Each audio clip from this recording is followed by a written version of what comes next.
All right. Good afternoon, everybody. My name is Amy, and once again, I'm going to be facilitating today's session. It's wonderful to be with you again today and to continue our conversation on purpose-driven scholarships.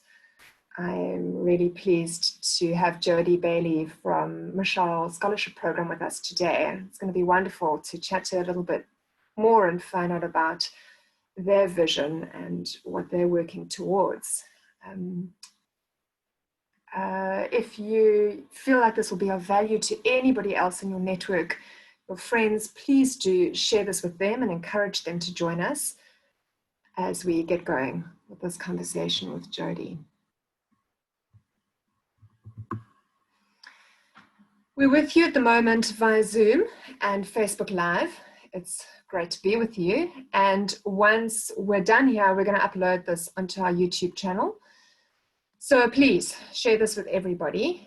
Please will you also engage with us via these platforms. If there's anything that comes up for you, any questions that you may have about what we're saying here, particularly for Jodi, please will you do so via the platforms and we'll pick them up and we'll make sure to have a little bit of time later on to speak to Jodi about this and allow her to answer any questions you might have.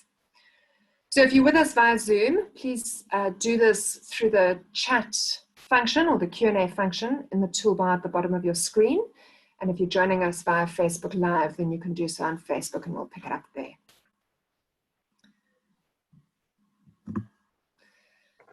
I work for an organization called Jakes Gerwel Fellowship, and we recognize that the quality of an education system cannot exceed the quality of its teachers.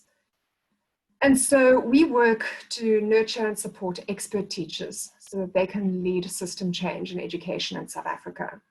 And all that we do, we keep our eye on this. It's our mission, and it's what we work towards. On Wednesday, Jeremy and 3 of our upcoming expert teachers spent some time talking to you about this.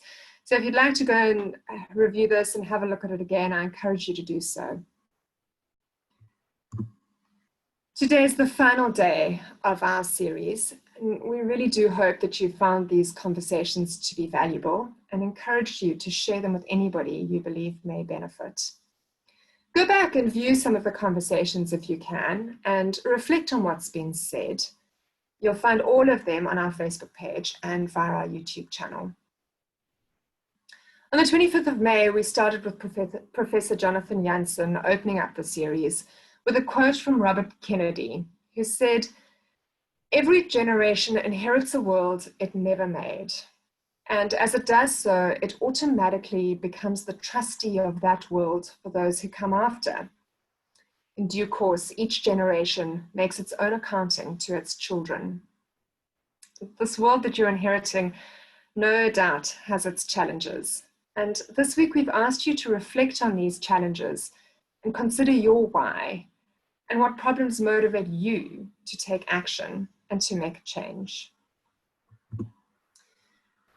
The great father of our nation, Nelson Mandela, said, "May your choices reflect your hopes, not your fears." And so as you consider the world around you with all that needs to be addressed, visualize what you hope for, and then think about what steps you can take in order to make that vision a reality. This week, we've had conversations with organizations who have very specific hopes for our country. Hopes of an entrepreneurial, equitable South Africa flourishing with meaningful employment.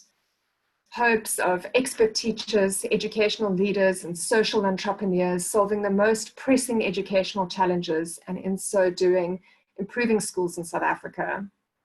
Hopes of a society with conscious and holistically educated leaders where children, including the orphaned and most vulnerable, have a chance of success in academics and in life. And today we're going to find out more about Moshal Scholarship Program's hopes and vision for our country. These visions are inspiring, to say the least, but which one speaks the loudest to you? And who should you be connecting with so that you can cultivate your hopes into a reality and leave this world in a better place than the one you found it in? And so today we're joined by Jodi, who's going to add to this conversation and share with us more information about Moshal Scholarship Program. It's wonderful to have you with us, Jodi. Thank you for making the time to join us. Thanks, Amy. It's lovely to be here. It's such a lovely opportunity and such a wonderful platform. The work that you're doing, particularly at Jakes Gerwel, it's inspiring. It really and truly is. So thanks for including us in the conversation. Absolutely. Great. Jodi, maybe you can start by telling us what challenge Moshal Scholarship Program was created to address. Okay. So the Moshal Scholarship Program started in South Africa 10 years ago. So it's our 10th anniversary this year. We've coined the phrase 10 years of making a difference, because that's what we've done for the past decade. And it was started by a man called Moshal, who realized that he was very fortunate in that he was born into a home that could afford good education. And so he wanted to leave a legacy and help students who really weren't born with the same privilege that he was.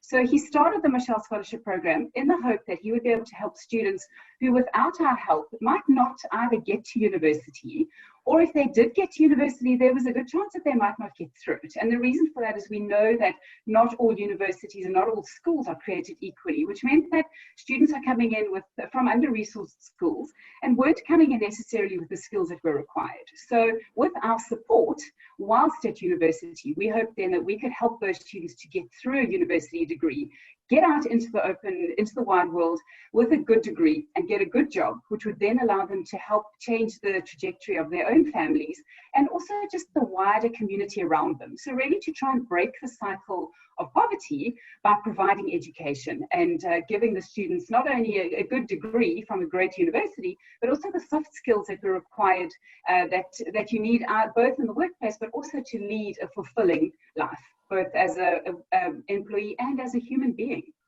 So that really was those are the challenges that we set about to conquer at the start of this journey. Okay, great. Maybe if you can kind of visualize into 15 years and tell me what you believe success would look like for you. Okay, for us it's quite easy. It's something that we look at a lot, and in fact we continually look at the future to work backwards to see what are the type of students that we want. So success to us would be a graduate who has come out with a good degree, but more importantly has landed themselves in a job that is relevant to the degree that they're doing. But even more important than the job would be the life that they are leading, that they need to be leading a fulfilling and a holistic life. So they would be successful, both materially, in which case they can help their families, but emotionally, they would be paying it forward. They would be changing their family and the community by giving back. So we're very much of a values-driven organization. So for us, paying it forward is incredibly important. So really we look at, the perfect Moshal scholar would be somebody who pays it forward and helps people around them as a result of the education that they received. So that's what we would be looking at our graduates and our alumni. We currently have about 286 alumni. And what we're seeing is them in the workplace. We're seeing them, we're seeing doctors on the front line of COVID-19. And these are people that are volunteering. They're obviously doing their own jobs, but they're also volunteering over and above that. And I think, Amy, when you talk success, for me, that is the ultimate success. Great, amazing. Can you tell us a little bit more about how your vision is being realized today? So you've mentioned a little bit of that now, but maybe you can paint a bit more of a vivid picture for us there. Sure. I think the alumni for us is the vision. It's the realized vision of the alumni. So as I said, we have 286 of them. But for us, that means that the circle has come full circle. So they started out as students. They've gone through their university degree with us. They've gone into the workplace. They're now wonderful, wonderful professionals. And we have a variety of them. We have them around the world. We have them in all different industries. They're in commerce, they're in law, they're in medicine, they're in the sciences. And what we're finding now is that they're starting to pay back. So they're able to help out the earlier students in the program. So they mentor our first years, they mentor our final year students, and they provide support and motivation for our students. So for us, that really is the vision. They are living, they are self-sufficient, they're starting to start their own families, They are looking for ways that they can pay it forward and give back both to the program, but also to the wider community. And really that for us, we're in the process at the moment of doing an impact study where we look at intergenerational mobility. And that for us is the success. We're looking at where they started and where they are now and where their parents started. And we're seeing a big movement. We're seeing a big shift. And that really is as a result of one generation of education. And so for us, that is, I think it's a telling sign that what we're doing works. Absolutely. So you say you have quite an active alumni network then? Yeah, we do. It's something, and I think it's an issue around the world, is getting and keeping alumni connected. But certainly we realize the value and the power that comes from an alumni network. They ultimately are what will make this program sustainable. So it's very important to us to keep them involved and to keep them active. They're the ones that help us with our selection camps. They help us to interview the new students. They help us at all of our events. They do mock interviews with our final year students. They have the most relevant information and the most useful knowledge that can be shared back to the students. They are an enormously powerful motivational force for our students and for people outside of the Moshal Scholarship Program who gain a lot of inspiration by listening to them and seeing, well, if they could do that, well, maybe I should try. So our alumni program is a very, very key stakeholder within the Moshal Program. Great. Can you tell us a little bit more around your community? So not only the alumni community, but the students that you're working with, and how you kind of activate that to realize the vision within them. Sure. So we have critical mass. We only work at 9 institutions around the country, but what we've done is strategically created critical mass at each of those institutions. And the reason for that is we work with a concept of sort of a spider's web. And we believe that students need a whole spider's web of support wrapped around them. That is the best way to get them through a university degree. So at each university, we have a minimum of between 40 to 100 students, depending on the university. And there we have university students right across from first year through to 6th year if they're medics. Each first year student is given a buddy. So we have a very thriving buddy program. And our second and third year students will volunteer to be buddies because they realize the power of the buddy program when they were first years. That buddy program really is designed to help them navigate both the university system as well as the Moshal system, because we're quite a complex organization. We make quite a lot of demands on our students, but then they get a lot in return. So it's a win-win. We have both the buddy system and then we have mentors. We also have a program coordinator per university. So at each of the 9 universities that we operate within, we have one person who looks after the community of students that fall within Moshal. We also have a careers coordinator for each of the universities. So they start with our first years talking about things like, do you have a CV? Do you know what career you want to go into? Because we find that a lot of students get to the end of first year and realize that actually they're in completely the wrong degree. We find 20% of our students are in the wrong degree. They've had very little career guidance at school, or they've been guided for the wrong reasons. So they were good at maths, so everyone said, well, you have to do medicine. But actually, if you're good at maths, you should probably be doing a BSc with maths and stats rather. So our 2 careers coordinators work very hard right from first year. So a student will then have a mentor, they'll have a buddy, they'll have a program coordinator, they will have a careers coordinator, and then we have a variety of alumni that also intercept and help us with we have what's called a traffic light system. So the students are supported using the red, orange, and green, which indicate both their academic progress as well as their emotional progress. So if you are struggling academically, you will be marked as a red, and then you'll be flagged, which means you will be under very strict surveillance of your coordinator.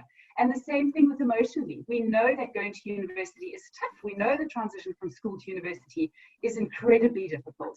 And so we watch out for homesickness. We watch out for loneliness. We look out for students that are not adapting, that are not transitioning well. And they then will be monitored very closely by the program coordinator so that we can catch things like depression and anxiety before they become too big an issue. So yeah, it's at some of the universities as well, we've created Moshal houses. So if a student's not in residence, they will then stay in private accommodation, but with 6 or 7 other Moshal scholars. And we find that that's incredibly comforting and really supportive. So we would like to think that we've created a beautiful spider's web of support around our students. And that community just really makes the difference between succeeding and flourishing. And for us, that's important. Really does sound quite thorough and amazing, the level of support you are providing. Yeah. Jodi, can you tell us what are the ideal applicants you're looking for to help you to achieve this mission? So there are many university students, and not all of them are well suited to Moshal. A suitable Moshal candidate is somebody who knows what career they want and knows why they want it. And that is really important. It really and truly is. A suitable candidate will be somebody who is incredibly hardworking, somebody that has help-seeking behavior. And by help-seeking behavior, we mean if you fail a test or an exam, as you do at university, we know this, you have 2 options. You can either sit and wonder what happened, you can also sit and maybe cry and wonder what happened, or you can get up and say, right, something happened and I need to find out what it was. So let me go and speak to my tutor, let me speak to my lecturer, let me find out what I did wrong, how can I change that behavior going forward? I'm not just going to work harder, I'm going to find out what the problem was. Those are the type of students we're looking for. Students who wanted to make a difference. They need to have a pay it forward kind of mindset. They need to want to be able to help both themselves with that help-seeking behavior, but also to help other people. So we're not just looking for a really good academic student. That's not necessarily the type of student we want. We want students that are going to put in the hard yards. We know that university is tough, but we also want students that are going to connect with us. So get involved with the community that we build, get involved with the training that we do and the events that we run, but also just be prepared to help out. So help mentor, help tutor other friends. Maybe you've got a friend that's on NSFAS that's not doing so well. If you're benefiting from tutoring, help your friend. So it really is down to the student who really wants to make a difference in this world. That's ideally the type of student that we're after. Okay, great. If an applicant is keen to apply, what should they know? Okay, so we are fairly selective and there's very good reason for that. We work at 9 institutions around the country and we only work at those 9. So if you are not applying to one of those 9, and I can list them for you if you'd like me to. If you're not applying to one of those 9, which would be UCT Stellenbosch, Rhodes NMU, University of KwaZulu-Natal, the University of the Free State, WITS, University of Pretoria, and UJ. Those are the only 9 institutions that we work at. So already we are quite selective. We also only fund a small variety of degrees. And the reason for that is purely for return on investment on the student. We're trying to provide university degrees that will provide the student with the best return on investment when they get a job. Because if we're trying to help the family to change their trajectory, it's important that there is money at the end of the day with the job that the student chooses. So we only fund health sciences, which would be medicine and pharmacy. We do Bachelor of Sciences. We don't do any of the natural sciences and forensic science. We do commerce, we do IT, which we take into account computer science, IS, computer engineering, computer software, and we do law, and that was it. I think medicine, science, law, accounting, commerce. Yeah. So those are the degree areas that we fund. We don't do psychology, we don't do any of the arts, we don't do the social sciences, we don't do education. Those are very much the degrees that we fund. So if a student is looking to apply to Moshal, it needs to be at one of the 9 institutions we fund, and it needs to be one of the degree areas that we fund. Okay, great. Thank you. Are there any specific changes to your application process this year with the current pandemic that we're facing? Absolutely.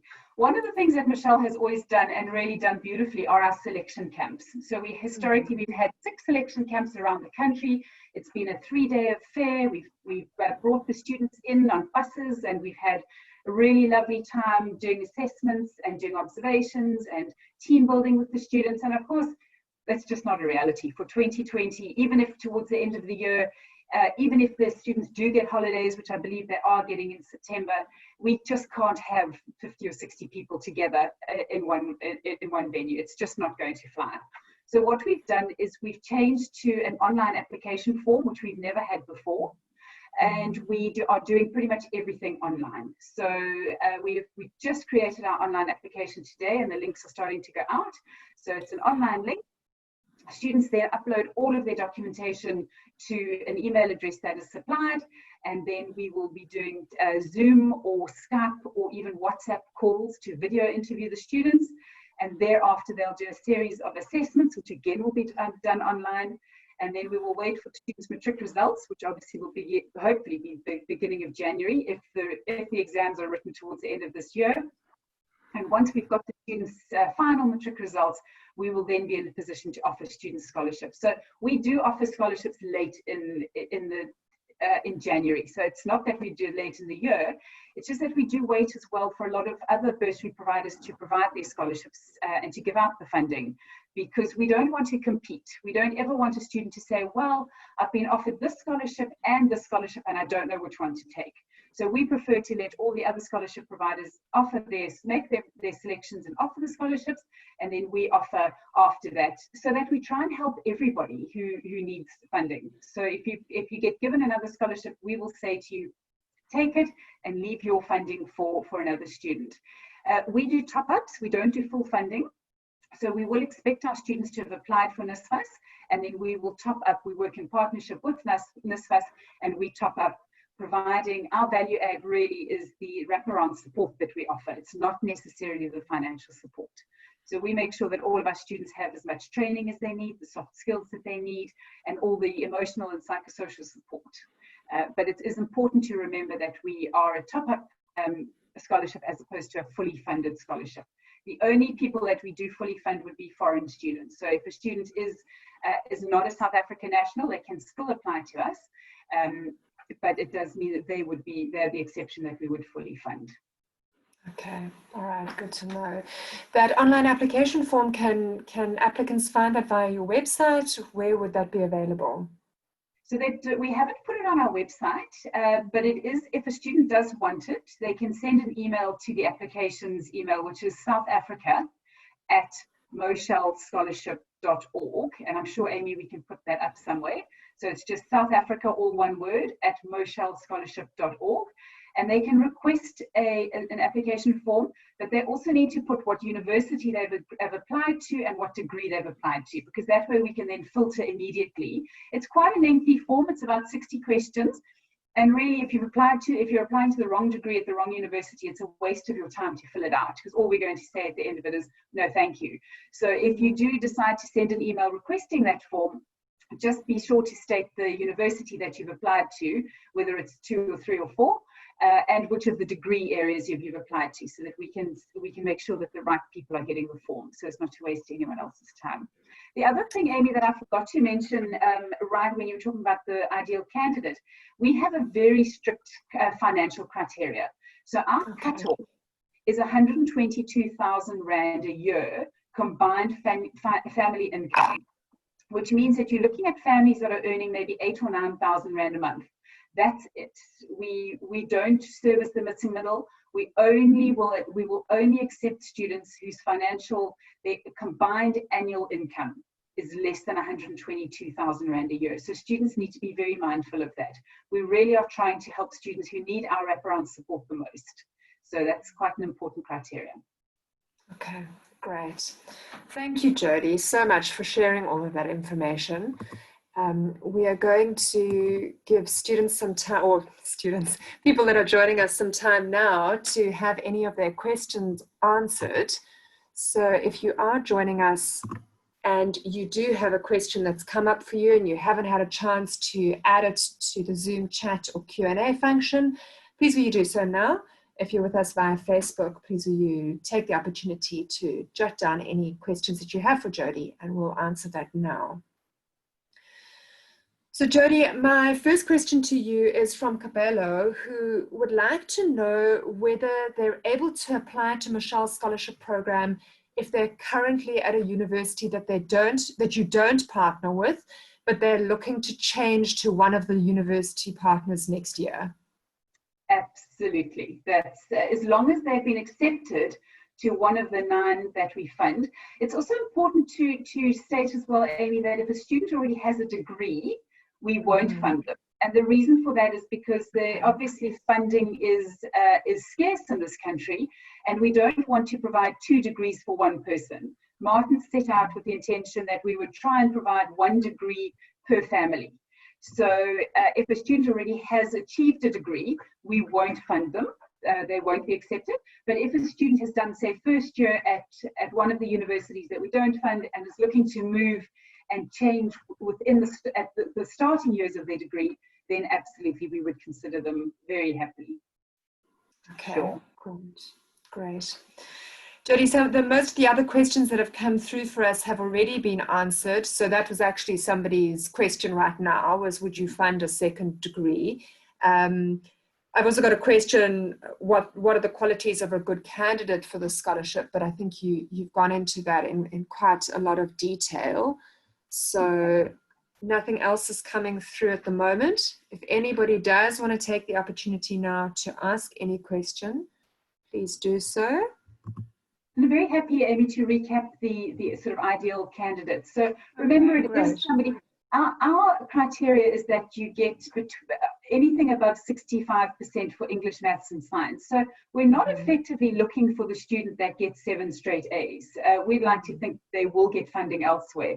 So we're looking for your very middle of the road student. I mean, 65% is a good mark to achieve. So those are the types of students that we want. Anything over 65 for English, maths, and science.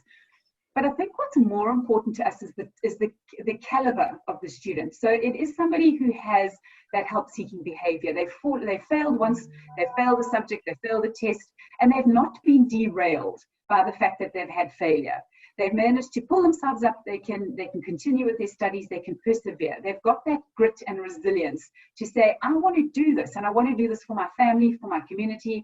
And they get on and they do it. So for us, that type of that perseverance and resilience is far more important than the academic prowess. We want students that want to pay it forward. They want to be good role models in their environment. They want to go back to their high school and say, I come from the same high school as you, but with a little bit of hard work and a lot of soul, I've managed to get a scholarship, and now look at me. I'm achieving at university. So if I could do this, you could do this.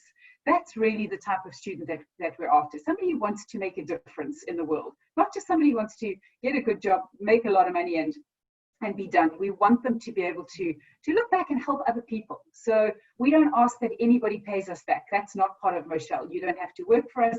You don't have to give us financial rewards after you've graduated. What we expect is that you will help other people, less fortunate, people that come behind you. For us, that's the most important thing. Great. Thank you, Jodi. It's good, it's good for people to have a good understanding of that. And anybody that is listening to us and watching, if you feel like this speaks about somebody, whether it's yourself or somebody that you know, please do share Moshal's information. It's on your screen at the moment, so you can connect with them via the website or via Facebook. And find out more information, and as I say, share this with anybody you feel may find it relevant. Please do that. Thank you so much, Jodi, for joining us today and for telling us more. It's really wonderful to be a part of these conversations. I've really enjoyed it this week. So thank you for making the time to be with us today. It's an absolute pleasure, Amy. It's just lovely to be able to talk about a program that we're so desperately proud of, because as we said in the beginning, the program works. And when we find the right students and we get the right caliber of people into the program, with the layers of support that we offer, they flourish and they fly and they go on and they do and achieve the most amazing things within their own communities and within their families. And for us, that it makes every morning worthwhile. It makes every intervention and every opportunity we have with our students meaningful, because we know that we're building on something that we will leave in years to come. I do believe that we will leave this planet a better place because of the scholars that we are creating today. Incredible. Wonderful vision to be working towards. Thank you, Jodi. Thanks for letting us share that, Amy. I really do appreciate it. Absolutely. And that's it for us. We've come to the end of the series. It has been really wonderful to be having these conversations this week. I've thoroughly enjoyed it, and I hope that you have also found this valuable. As I said before, please do go and watch them again. Share them with anybody you believe may benefit from listening to the conversations, and reflect on what has been said, and think about how this can influence your decision next year and into your future as you go and make your choices going forward. We wish you all the best. Goodbye.